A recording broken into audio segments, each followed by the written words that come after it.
আমি ভাষারী অনুসারী পরিষদের পক্ষ থেকে আপনাদেরকে শুভেচ্ছা, আমাকে এখানে দাওয়াত করার জন্য কৃতজ্ঞতা জানাচ্ছি। বন্ধুগণ, আমরা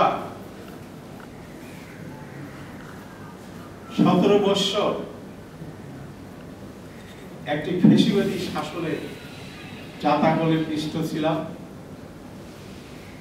আমি 69-এর গণ অভ্যুত্থানের মধ্য দিয়ে রাজনীতিতে আগমন করেছি, 71-এ মুক্তিযুদ্ধ করেছি, বিভিন্ন আন্দোলনের মধ্য দিয়ে 90-এর গণ অভ্যুত্থান এবং এইবার 2024 সালের যে গণ অভ্যুত্থান, এই গণ অভ্যুত্থানে সামনে থেকে লড়াই সংগ্রাম করেছি, সংগঠিত করেছি। আমি কোনো ক্রেডিটও চাচ্ছি না। আমি যেমন আন্দোলন শুরুর অনেক আগেই বলেছিলাম যে কোটার জন্য যুদ্ধ করিনি, আমরা যুদ্ধ করেছি পাকিস্তানি শাসক গোষ্ঠীকে হটানোর জন্য। আপনারা দেখেছেন বিভিন্ন টেলিভিশনে, মিডিয়াতে সেটা দেখেছেন। আমরা যুদ্ধ করছি দেশের প্রয়োজনে, দেশ মাতৃকাকে আমরা যুদ্ধ করেছিলাম। এবার আমরা এই যে লড়াই, গণ অভ্যুত্থান, একটি ফ্যাসিবাদী শাসন, কর্তৃত্ববাদী শাসনকে অপসারণ করার জন্য নতুন বাংলাদেশ গড়ার প্রত্যয় নিয়ে আমরা এবার লড়াই সংগ্রাম করেছি। সেটা আপনারা জানেন, দেখেছেন। এবং এই লড়াই সংগ্রামে গিয়ে ছোট ভাই এই পার্টির সেক্রেটারি উনি বলেছেন, আমরা গণতন্ত্র মঞ্চ 19শে জুলাই 16 তারিখ থেকে আন্দোলন শুরু হয়। 16 তারিখ থেকে আমরা রাজপথে মঞ্চ এবং আমাদের পার্টি ভাষারী অনুসারী পরিষদ রাজপথে ছিলাম। 19 তারিখ যখন আমরা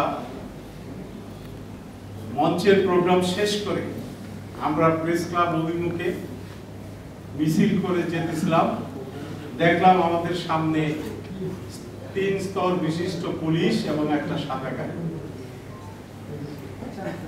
জুনাইদ সাহেব আমাকে অনুরোধ করলেন, বাবু আপনি কথা বলেন। আমি যে না, সবাই কথা বলেন। সাইকুল ভাই মিছিলের সামনে আমার পাশে ছিলেন, উনি এখানে উপস্থিত আছেন। আমি এসপি কে বললাম, যখন আমরা মিছিলের সামনে গেলাম, পুলিশ আমাদের সামনে এসে গেল, আমি বললাম ভাই আমাদের শান্তিপূর্ণ মিছিল, আর আমরা গণতন্ত্র মঞ্চ কোনোদিন সহিংসতা রাজনীতি বিশ্বাস করি না, আমাদেরকে যাইতে দেন, আমরা ঘুরে ফিরে এসে একটা গায়েবানা জানাজা করব। এটা নিয়ে অনেকক্ষণ বাকবিতণ্ডা হওয়ার পর উনি এক পর্যায়ে বললেন, ওই এসপি আমাকে বললেন যে ঠিক আছে আপনারা মিছিল নিয়ে যাবেন, আমি একটু কন্ট্রোল রুমে কথা বলবো। আমি বললাম ঠিক আছে, কন্ট্রোল রুমে কথা বলি। কন্ট্রোল রুমে কথা বলার পর এসে আমাকে জানাইলো যে হ্যাঁ পারমিশন হয়ে গেছে। আমরা একটু আশ্বস্ত হলাম যে অনেক লোক আমাদের মিছিলে, 6টা দল আমরা এই মঞ্চ করেছি। এই কথা বলতে বলতে বললো যে তাহলে আপনারা এই দিক দিয়ে চলে যান, আর গাড়িটা ডান দিক দিয়ে গাড়িটা বেরিয়ে যাবে, পুলিশ সহ গাড়ি একসঙ্গে বেরিয়ে যাবে। এই কথা বলার শেষ হওয়া মাত্র সাউন্ড বক্স, টিয়ার সেল এবং গুলি, অনবরত গুলি। যাই হোক, এই গুলিতে আমি আহত হলাম। এখানে সাংবাদিক, ডিওএসএস এর সাংবাদিক, ডিওএসএ এবং নাগরিক সাংবাদিক সরদার মতিন,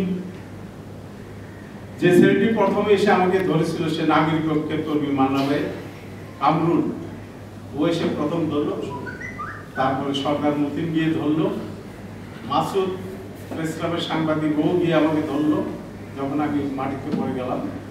তারপরে তারা ট্রেনে এসে আমাকে রাস্তা পার করলো, গণস্বাস্থ্য থেকে অ্যাম্বুলেন্স এসে আমাকে নিয়ে গেল। আমি 11 দিন হসপিটালে ছিলাম। যাই হোক, এটার জন্য কোনো ক্রেডিট আমি চাচ্ছি না।